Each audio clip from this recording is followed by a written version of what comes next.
जीवन में आधे दुख इस वजह से आते हैं क्योंकि हमने उनसे आशाएं रखी जिनसे हमें नहीं रखनी चाहिए थी।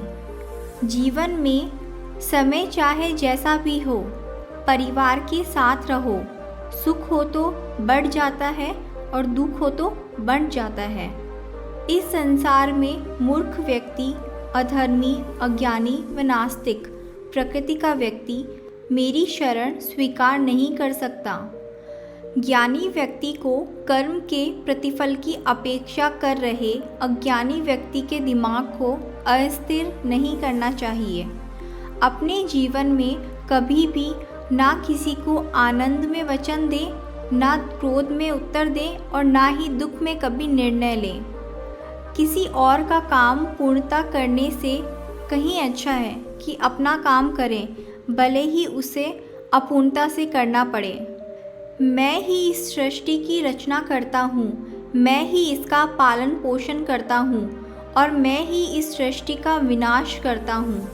कृष्ण कहते हैं, जब जब संसार में धर्म की हानि होगी, अधर्म की विजय, तब तब मैं इस धरती पर अवतार लूँगा। अमीर बनने के लिए एक एक क्षण ग्रहण करना पड़ता है, किंतु अमर बनने के लिए एक एक कण बांटना पड़ता है। जिंदगी में सब कुछ खत्म होना जैसा कुछ भी नहीं होता। हमेशा एक नई शुरुआत हमारा इंतज़ार कर रही होती है। हे अर्जुन, मैं भूत, वर्तमान और भविष्य के सभी प्राणियों को जानता हूँ, किंतु वास्तविकता में कोई मुझे नहीं जानता। लोग कहते हैं अपनों के आगे झुक जाना चाहिए, किंतु सच बात तो ये है, जो अपने होते हैं वह कभी झुकने नहीं देते। वह दिन मत दिखाना काना कि हमें खुद पर गुरूर हो जाए। रखना अपने दिल में इस तरह कि जीवन सफल हो जाए। वह जो सभी इच्छाएं त्याग देता है, मैं और मेरा की लालसा तथा भावना से मुक्त हो जाता है, उसे शांति प्राप्त होती है। हमेशा छोटी छोटी गलतियों से बचने की कोशिश किया करो, क्योंकि इंसान पहाड़ों से नहीं पत्थरों से ठोकर खाता है। शांति से भी दुखों का अंत हो जाता है और शांत चित्त मनुष्य की बुद्धि शीघ्र ही स्थिर होकर परमात्मा से युक्त हो जाती है। अपनी पीड़ा के लिए संसार को दोष मत दो, अपने मन को समझाओ। तुम्हारे मन का परिवर्तन ही तुम्हारे दुखों का अंत है। श्री कृष्ण कहते हैं, एक बार माफ़ करके अच्छे बन जाओ, पर दूसरी बार उसी इंसान पर भरोसा करके बेवकूफ़ कभी मत बनो। इच्छा पूरी नहीं होती तो क्रोध बढ़ता है और इच्छा पूरी होती है तो लोभ बढ़ता है। इसलिए जीवन की हर स्थिति में धैर्य बनाए रखना। अगर तुम अपना कल्याण चाहते हो तो सभी उपदेशों, सभी धर्मों को छोड़कर मेरी शरण में आ जाओ। मैं तुम्हें मुक्ति प्रदान करूँगा। जो हुआ अच्छा हुआ, जो होगा अच्छा होगा। स्वयं को मुझ पर छोड़ दो, अपने कर्म पर ध्यान दो। कर्म ऐसा जो स्वार्थ रहित और पाप रहित हो। कृष्णा ने दुष्टों को भी अपनी गलती सुधारने का मौका दिया, क्योंकि वो किसी मनुष्य को नहीं, उसके अंदर की बुराई को मारना चाहते थे। संदेह की शाही से संबंध के पृष्ठ पर कभी शुभ अंकित नहीं होता। इसलिए अपने मन के विचार और संबंधों का आधार दोनों ही शुभ रखें। मोहग्रस्त होकर अपने कर्तव्य पथ से हट जाना मूर्खता है, क्योंकि इससे ना तो तुम्हें स्वर्ग की प्राप्ति होगी और ना ही तुम्हारी कीर्ति बढ़ेगी।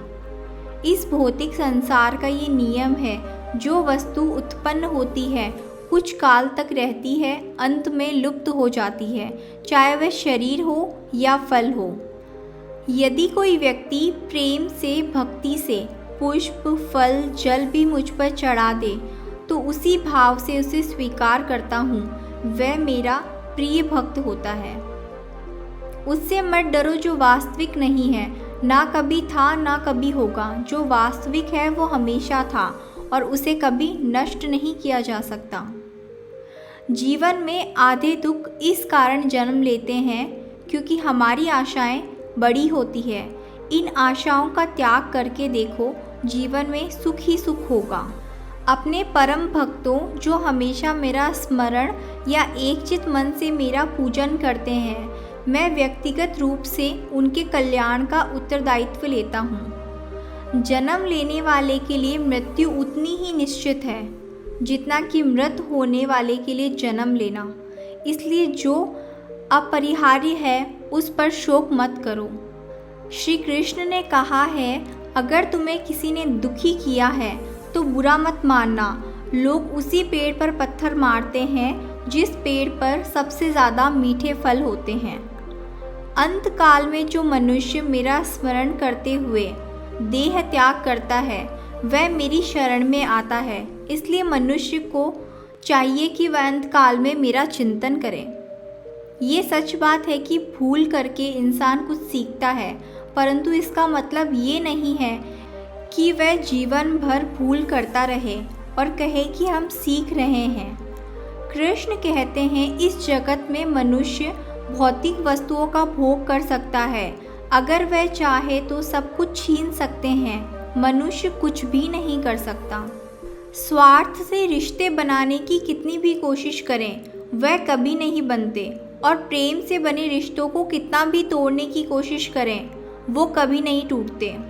क्रोध से भ्रम पैदा होता है, भ्रम से बुद्धि व्यग्र होती है। जब बुद्धि व्यग्र होती है तब तर्क नष्ट हो जाता है। जब तर्क नष्ट हो जाता है तब व्यक्ति का पतन हो जाता है। आत्मा न तो जन्म लेती है, ना कभी मरती है, और ना ही इसे कभी जलाया जा सकता है, ना ही पानी से गीला किया जा सकता है। आत्मा अमर है और अविनाशी है। अगर व्यक्ति शिक्षा से पहले संस्कार, व्यापार से पहले व्यवहार और भगवान से पहले माता पिता को पहचान ले तो जिंदगी में कभी कोई कठिनाई नहीं आएगी। विषयों का चिंतन करने से विषयों की आसक्ति होती है, आसक्ति से इच्छा उत्पन्न होती है और इच्छा से क्रोध होता है, क्रोध से सम्मोहन और अविवेक उत्पन्न होता है। कृष्ण कहते हैं, जैसे प्राणी अपने पुराने कपड़ों को उतारकर फेंक देता है, नए को धारण करता है, उसी प्रकार ये आत्मा पुराने शरीर से त्याग करके नए शरीर को प्राप्त करती है। तुम उसके लिए शोक करते हो जो शोक के योग्य ही नहीं है, और फिर भी ज्ञान की बातें करते हो। बुद्धिमान व्यक्ति ना जीवित और ना ही मृत व्यक्ति के लिए शोक करते हैं। मन की गतिविधियों, होश, श्वास और भावना के माध्यम से भगवान की शक्ति सदा तुम्हारे साथ है और लगातार तुम्हें बस एक साधन की तरह प्रयोग कर सभी कार्य कर रही है। हर किसी के अंदर अपनी ताकत, अपनी कमज़ोरी होती है। मछली जंगल में नहीं दौड़ सकती और शेर पानी में राजा नहीं बन सकता, इसलिए अहमियत सभी को देनी चाहिए। धर्म युद्ध में कोई भी व्यक्ति निष्पक्ष नहीं रह सकता। धर्म युद्ध में जो व्यक्ति धर्म के साथ नहीं खड़ा है, इसका मतलब वह अधर्म का साथ दे रहा है, वह अधर्म के साथ खड़ा है। अगर कोई मनुष्य हमारे साथ बुरा कर रहा है तो उसे करने दो, ये उसका कर्म है और समय उसके कर्म का फल उसे ज़रूर देगा। लेकिन हमें कभी भी किसी के साथ बुरा नहीं करना चाहिए, क्योंकि ये हमारा धर्म है।